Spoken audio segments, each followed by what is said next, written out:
Pueden ver, Mauricio.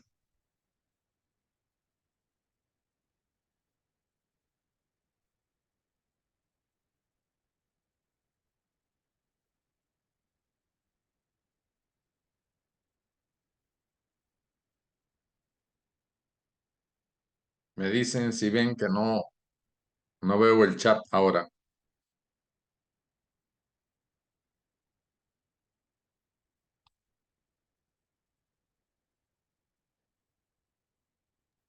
Sí, Ya, de acuerdo. Ya. Bueno, en la actividad de anoche estuvimos comentando sobre la crisis que tenía el método clínico en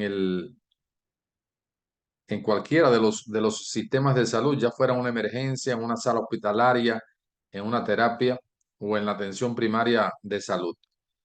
Y comentábamos también un poco sobre el edema agudo de pulmón y cómo debíamos de enfrentar este problema. Hoy vamos a estar comentando sobre otra de esas emergencias, que es el infarto cerebral. Y yo les decía ayer que es conocido por nosotros que constituye entre la segunda y la tercera causa de muerte en nuestros países. Por tanto, un tema sumamente importante para entenderlo. En ese sentido, vamos a comentar un poco hoy sobre esto. Les traía acá un comentario de una de las doctoras que se graduó hace poco, hace 2 meses. Estuvo con nosotros en un curso de preparación para el examen de grado y dentro de las reflexiones que ella hacía, nos comentaba que les había permitido el curso evadir el nerviosismo. Y lo traía a colación acá porque en la emergencia médica este es una de las habilidades blandas que tenemos que controlar. Es el control del estrés y el control del tiempo. Y en ese sentido lo veía como necesario también para nosotros en el orden práctico, trabajar en función de ello. Entonces, ayer comentábamos ayer también de que habían algunas metas en las cuales nosotros como médicos debemos de aspirar, y una de ellas era ser un buen profesional para que nuestros pacientes se mantuvieran con nosotros a pesar de que los refiriéramos al el nivel secundario o los refiriéramos al especialista, que regresara con nosotros a nuestra consulta, porque era importante nosotros mantener el seguimiento y mantener controlado a ese paciente. En esa meta también habían algunas metas que eran un poco destinadas hacia los pacientes, la familia, nuestros colegas, los profesionales que trabajan con nosotros, ese trabajo en equipo que es importante. Entonces, en función de esas metas, vamos a seguir comentando para tratar de alcanzarlas. Y en ese sentido, el programa de aprendizaje clínico que nosotros proponemos si bien el método clínico tiene tres componentes importantes, nosotros para la aplicación del mismo lo hemos dividido, algo modificado en cuatro partes. Y esta primera parte del diagnóstico, que tiene dos etapas, tiene un diagnóstico subjetivo que nosotros lo conocemos como la anamnesis próxima y la anamnesis remota, y que tiene que ver con los antecedentes, el motivo de consulta y la historia de la enfermedad actual, que fíjense que está en rojo porque es muy importante. Estos elementos junto con el examen físico, que es el componente objetivo, nos dan el 60% del diagnóstico de nuestros pacientes que llegan al sistema de salud. Entonces, en la etapa del diagnóstico, en la etapa número 2, vamos a estar trabajando sobre todo la parte objetiva, que sería el examen físico. Y en ese lo hemos dividido en 6 momentos importantes, porque hoy en la escuela nuestra nos enseña, quieren que nosotros aprendamos a diagnosticar a partir de los signos y síntomas que trae el paciente, pero apoyándonos mucho en los laboratorios, y no nos refuerzan el trabajo de los síndromes y el trabajo de los diagnósticos etiológicos que nos permitan a nosotros hacerlo mucho más rápido. Entonces nos llega un paciente y demoramos mucho en tratar de hacer el diagnóstico, en de llegar al diagnóstico. Y en ese sentido, nosotros esta etapa 2 del examen físico lo estamos mostrando en 6 momentos importantes. ¿Qué trae el médico de antes en relación con el examen físico de un paciente, con las maniobras que tienes que conocer para poder trabajar en cualquiera de los contextos, ya sea en una emergencia o en otro contexto, qué trae, qué conoce. Vamos a evaluar, mostrar lo que debe de conocer. Vamos a simularlo con nuestra familia para llevarlo a la práctica en la emergencia. Y todo esto unido, entonces las dos etapas, ver cuáles serían los síndromes más frecuentes y sus diagnósticos etiológicos diferenciales, que es el diagnóstico etiológico, que me permita a mí llegar a un diagnóstico presuntivo, establecer complementarios y, por supuesto, llegar a un diagnóstico definitivo. Una etapa 3 que nos permite establecer un tratamiento no farmacológico, un tratamiento farmacológico y un tratamiento quirúrgico en aquellos casos. Y esto en situaciones de emergencia lo estaríamos viendo en forma de algoritmos. Es decir, no mucho bla, bla, bla, sino a ir al grano con qué tengo que hacer a través de un algoritmo, un protocolo de asistencia. Y una etapa 4 en la cual termina siempre el método clínico, que tiene dos componentes importantes, es qué le voy a decir a la familia. Hoy, cuando me pregunten por qué fue que una parte del cuerpo de mi papá se paralizó, ¿qué le voy a decir? ¿Cómo se lo voy a enfrentar? ¿Qué le voy a decir si esto es un pronóstico bueno, si es un pronóstico grave, si es un pronóstico letal o si es un pronóstico reservado? Y en este sentido también me gustaría que reforzáramos este elemento, que luego lo dejamos a la ultranza de lo que pueda pasar.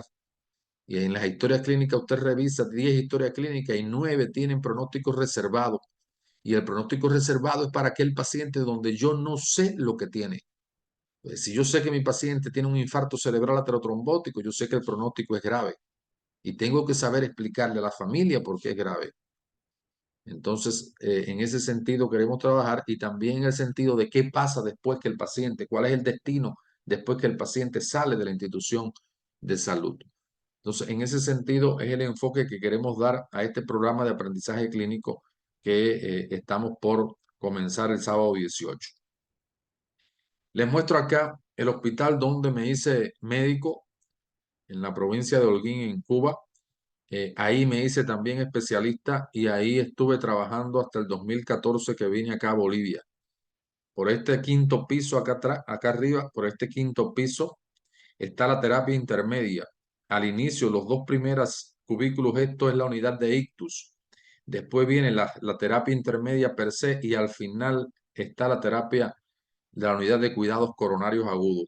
Entonces, quería mostrarles como parte de esa historia que también me permite hablar hoy un poquito sobre el infarto cerebral, puesto que estuvimos unos 8 años trabajando en una unidad de ictus donde nos llegaban este tipo de pacientes. Antes de entrar al tema de la enfermedad cerebrovascular o básculo cerebral, debemos de decir básculo cerebral, acostumbrarnos a decir básculo cerebral, porque primero se afecta el vaso sanguíneo y luego se afecta el contexto cerebral per se.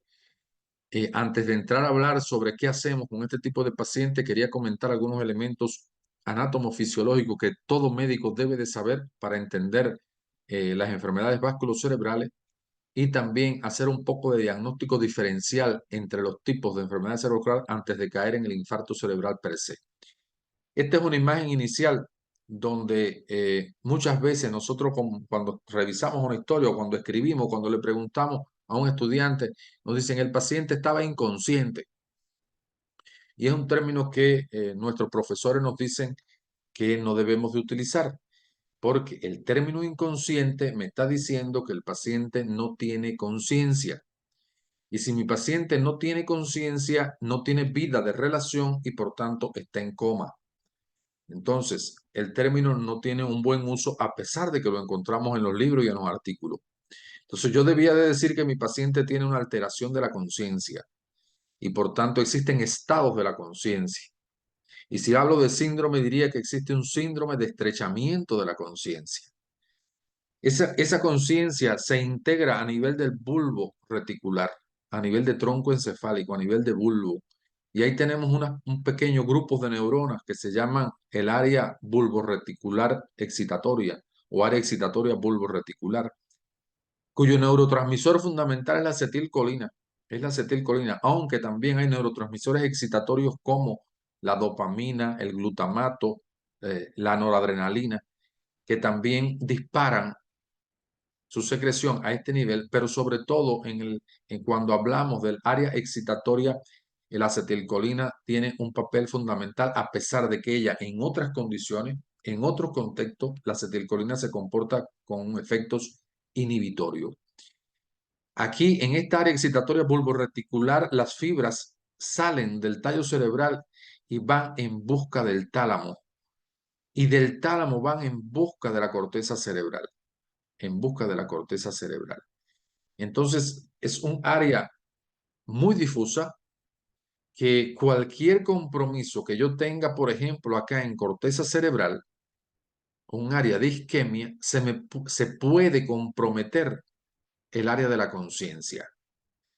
En muchas ocasiones se dispara tantas neurotransmisores excitatorios de esta zona que generan convulsiones. Y las fibras, cuando llegan acá a la corteza cerebral, establecen sinapsis de regreso, por así decir, de nuevo al tálamo, de nuevo al área bulboreticular, y hay un circuito reverberante. Se le llama así circuito reverberante, con entrada de calcio constantemente y neurotransmisores saliendo todo el tiempo. Y por eso los pacientes tienen convulsiones y caen en estatus convulsivos y pueden llegar al coma. Entonces, quería primero entender un poco esto, recordarles a ustedes y motivarlos a revisar en relación con los estados de la conciencia. Esta otra imagen que tenemos acá nos está representando la vía piramidal. Y la vía piramidal, sus fibras nacen en la corteza cerebral frontal. Y las fibras emergen de corteza a subcorteza para pasar por el brazo posterior de la cápsula interna y entrar al tallo cerebral. Ellas pasan, cuando salen de la cápsula, pasan por detrás del cuerpo calloso, sin establecer sinapsis con las fibras del cuerpo calloso, pasan por detrás del cuerpo calloso para entrar entonces al tallo cerebral. Y en el tallo cerebral, ya a nivel de las pirámides vulvares, las fibras se decusan y entran a la médula espinal del otro lado. Y esto es importante porque nos demuestra entonces a aquel paciente que tiene una hemiplegia izquierda, cómo el daño está en el hemisferio derecho. Es importante también recordar la vía piramidal porque las fibras acá a nivel cortical y subcortical están muy dispersas. Fíjense que están muy dispersas, separadas. Por tanto, es muy difícil que haya una hemiplegia. Aquí los pacientes van a tener monoplegias o monoparesias. Y por otra parte, las lesiones corticales muchas veces se acompañan de convulsiones que no las acompañan las lesiones subcorticales. Y es interesante, fíjense cómo las fibras se juntan todas para poder pasar por el brazo posterior de la cápsula interna. Y al pasar por el brazo posterior de la cápsula interna, si hay una lesión a este nivel, ahí sí se afecta un paquete mayor de fibra y mi paciente ya sí tiene una hemiparesia o una hemiplegia. Y esto es importante a la hora de uno diagnosticar desde el punto de vista topográfico la lesión. Muchas veces estamos en un lugar donde no tenemos tomógrafo ni tenemos resonancia y entonces necesitamos referir al paciente. ¿Y cómo escribimos en la historia? Enfermedad vasculocerebral así tan grandota, ¿no? Podemos escribir que mi paciente tiene un infarto cerebral aterotrombótico del territorio de la cápsula interna, o a nivel cortical o a nivel subcortical. Entonces, quería recordarles este elemento que es importante tenerlo presente. Aquí tenemos también otro de los elementos anatómicos que hay que conocer, que es el polígono de Willis. Arterias vertebrales se juntan y forman el tronco basilar, y el tronco basilar emerge la arteria cerebral posterior. De la carótida interna emerge la cerebral media y emerge la cerebral anterior. La cerebral posterior se junta con la cerebral media a través de la comunicante posterior. Y a través de la comunicante anterior se establece la relación vascular entre la cerebral anterior y la cerebral media. De manera tal que nos quede el polígono de Willis representado entre las tres arterias cerebrales más importantes y sobre todo la cerebral media, que es la que más nos compromete la mayor parte de las veces. Este también era otro. Regálalo, haz lo que te... Jacqueline, tu micrófono, Jacqueline.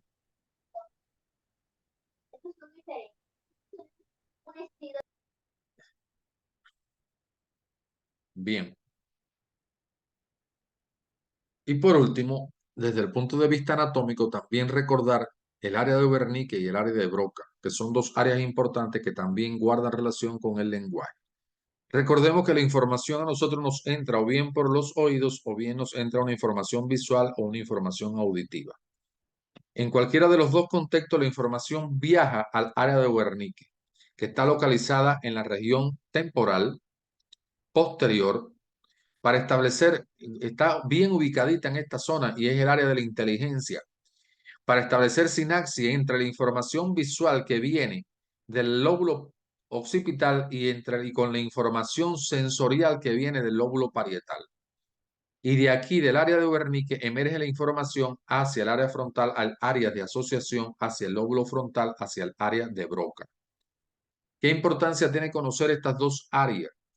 Que cuando yo tengo un paciente con una enfermedad vasculocerebral, le voy a estar haciendo algunas preguntas para ver si él, sobre todo cuando viene con trastornos del lenguaje, que es muy frecuente, para ver dónde está la lesión.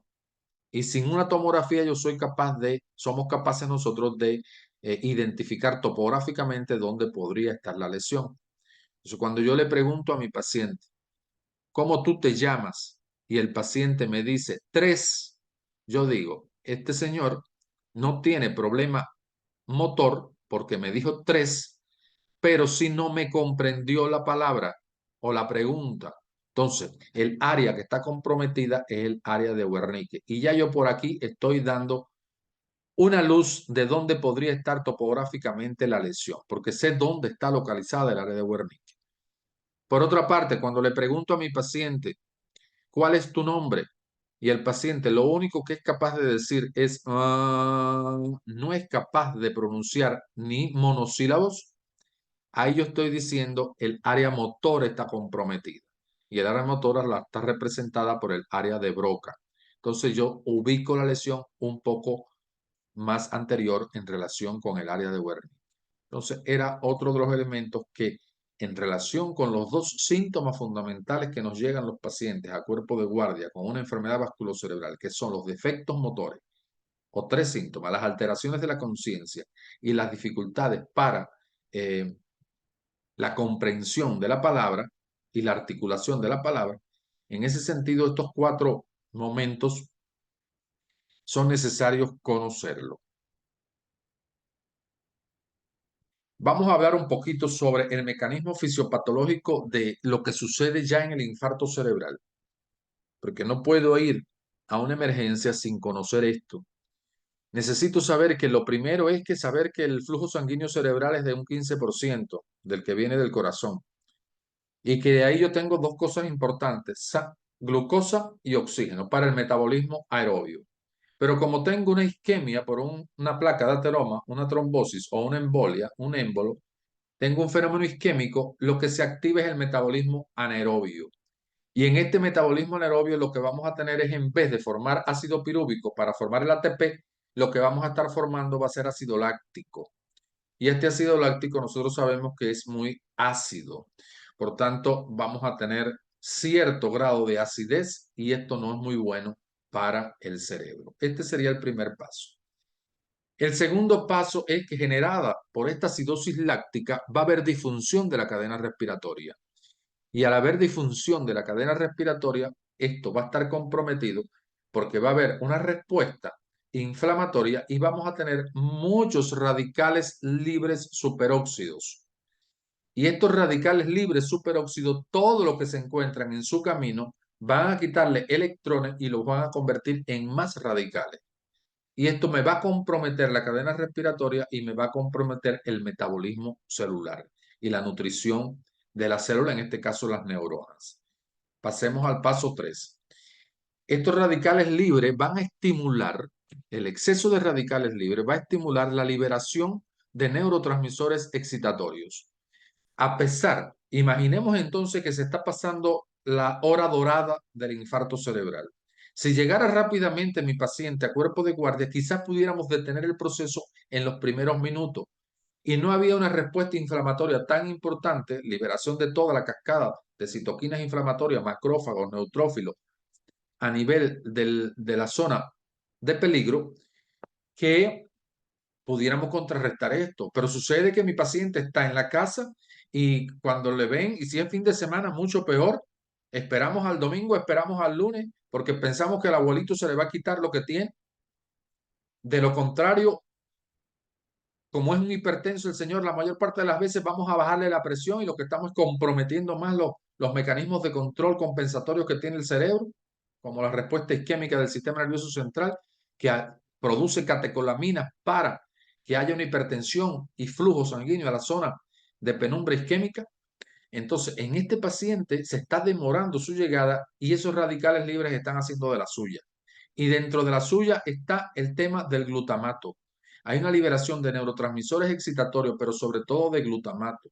Y el glutamato se va a ir a su vesícula sináptica, a las que le corresponden. Hay una bomba captadora por acá que las lleva a las vesículas sinápticas. Vamos a tener entrada de calcio todo el tiempo y esa entrada de calcio hace que se rompan las vesículas y el glutamato sale a la hendidura sináptica. Y al entrar a la hendidura sináptica se va a unir a sus neurotransmisores, a sus receptores, disculpen. Pero hay tres receptores, pero de estos tres él tiene afinidad sobre todo por el receptor AMPA, porque fíjense cómo este tiene magnesio, que es el otro importante, tiene magnesio aquí y él no le gusta entrar por acá de entrada, se va a ir por aquí. Y al entrar, al unirse a su receptor, el glutamato va a activar canales excitatorios, sodio, canales de sodio. Y al tener mucho sodio dentro de la célula, dentro de la neurona postsináptica, el sodio yo sé que arrastra agua. Y ahí comienza el grave problema de mi paciente. Ahí comienza el grave problema de mi paciente con esa liberación de neurotransmisores excitatorios.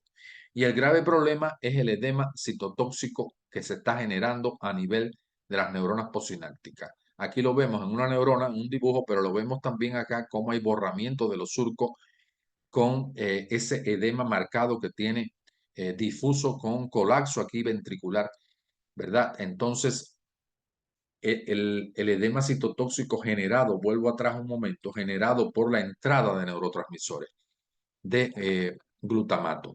Este glutamato encuentra también, al haber edema citotóxico, este magnesio se desplaza de este lugar y el glutamato encuentra también entrada por este otro receptor, el N-metil de aspartato, y entra por el kainato también. Y ahora tenemos más sodio, más agua, mayor edema citotóxico. Y esto genera mayor problema.